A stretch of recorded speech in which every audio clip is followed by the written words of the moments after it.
welcome to Rainbow Backyard. In this episode, I'm going to show you how I build this cabinet for starting my seeds indoors. First off, I measured 11 inches. Feel free to decide what width you want to build your cabinet. I chose 11 inches simply because it's about the width of my seed starting tray. More importantly, I measured all my square pieces of plywood. If I want to max out my square pieces, then I cannot do any wider than 11 inches. You will see what I mean in a minute. I don't have a lot of power tools. I don't have table saws. That will be best for this job. I only have a track saw. So this is how I use my track saw and do my job. First, I use my woodpecker ruler to draw a line of 11 inches along the board. You can also do this step with a combination square. Also, my track is not long enough, which allows me to cut through the board. This track is coming with my MFT table. This guide rail only has 42 inches. I don't want to spend a fortune buying all different lengths of guide rails. In this video, I will show you how I ripcord the very long board with my short guide rail. The key is to use a ruler to measure distance between your guide rail and the end of your board. In my case, I use a woodpecker ruler and a rule stop. It works perfectly fine because I can repeatedly measure the same distance of the guide rail and the edge of the board. You first put the guide rail on and use your woodpecker or any straight line to measure the distance to make sure it's even across the board. However, after you put your track saw onto the track might change its position a little bit, so you have to remeasure the distance between the track and the edge of the board to make sure it doesn't change. After you put your track saw onto the track, the movement of the track can be very tiny, so make sure, be patient, measure it a couple times, making sure it's still straight and good. This is the end result. This cut is perfectly straight. It's hard to tell this rip cut is from two different cuts. I then repeated this step 3 more times. In total, I need 5 boards that are 11 inches wide and 4 feet long. For the last board, I will do it a little bit differently and you will see it in a minute. This is because I don't have enough square pieces in my home and I want to use as many of them as possible. Also, a side note for this project, I wish I have enough 3/4 of an inch plywood, but I don't. So for the 2 legs and the very top level, they're 3/4 of an inch. For the other 2 boards, I only use 1/2 of an inch.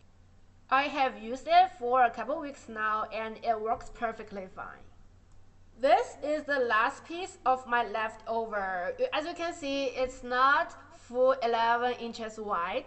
Then I used my another square piece of wood. This was a super narrow board and I have no idea that it can be in use again. It was used as the underlayment of my roof for my chicken coop. Check out my another video to see how I build this 4x8 chicken coop. After drawing the straight line, there's not enough support for my track, so I took another piece I just finished and put it on the left side, pretending it's a whole board to support my track. Now, all the pieces are cut.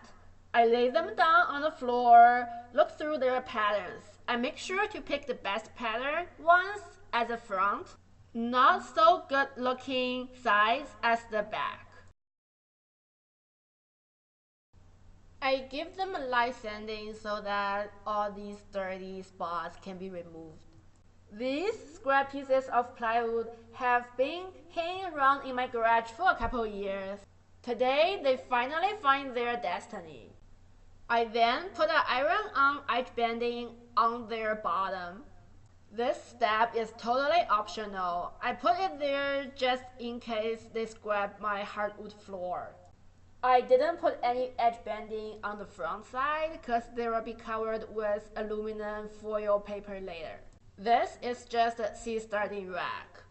It's not a fine furniture, and the end goal is to save money. So you don't have to buy those $80 racks in the store.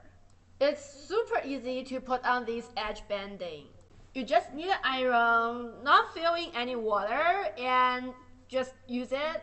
There is glue on the edge banding so they will melt and adhere to the plywood once you use the iron.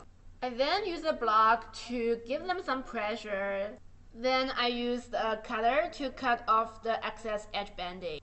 It's a special design cutter for edge banding, but any razor blade would work. The final step is to sand the edge banding to make it flush. Then I give each board 3 pocket holes. They're strong enough to hold my seat starting rack together, and I didn't use any glue on them. This should be done on the 3 horizontal boards, so 6 each. It's 18 pocket holes in total.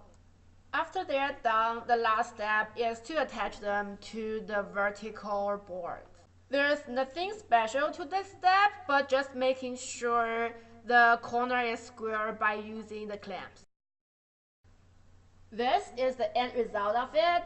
It can hold totally 4 levels of seat starting trays. I later on come back and added some corner to them. These are the leftovers from my rafters when building the chicken coop. Then I realized my shop light is just a tiny little bit over 4 feet. So I come back, remove the left leg, and put some scrap pieces of 3/4-inch plywood there. For the top level, I put a 9-inch high scrap piece of plywood on the left. On the right, it's a wall, so I just use a 3M hook and hook my shop light on the wall. If you like this video, please consider subscribing. I will post a new video each week. I share how I grow vegetables, raise chickens, and how I do woodworkings. Please subscribe to my channel if you like it.